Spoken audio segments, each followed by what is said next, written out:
everyone, Katie Wheeler, your remote instruction coordinator here with some tips for the first day of class.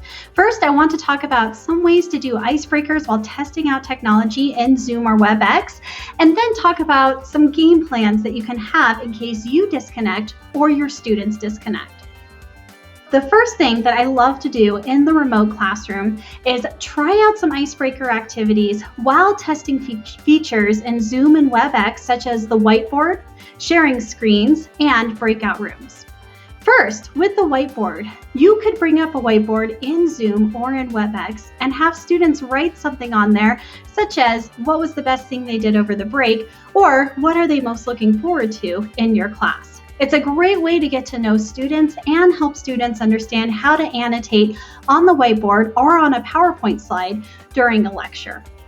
The second thing is having students practice sharing their screens. Sharing a screen is helpful if students have a visual aid during a presentation, during a speech, or other activities that might come up. What you can do is have students locate a picture of their favorite animal, their hobby, something related to them.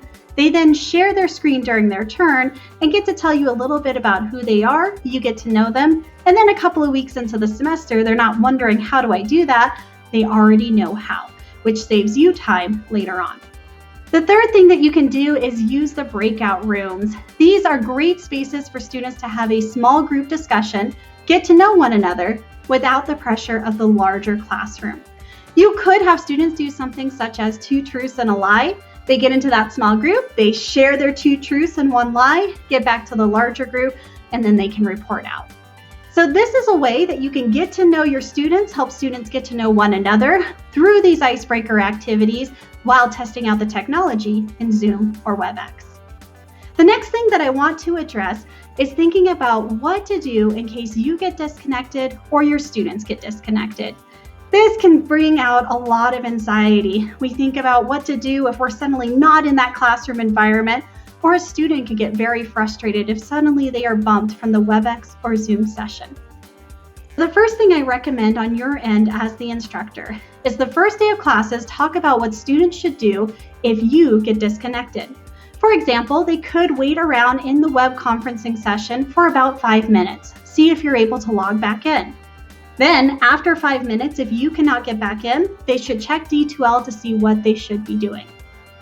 On the student end, on the first day, have students find a partner, someone they can exchange contact information with, and then reach out to in case they are kicked out of the class session. That way, that student can let you know they're trying to get back in, or the students could help catch one another up on what was missed during class. Those are some ways to come up with a game plan in advance in case you get disconnected or your students get disconnected. And these are 2 tips that I have for you just to get you started on those first day of classes.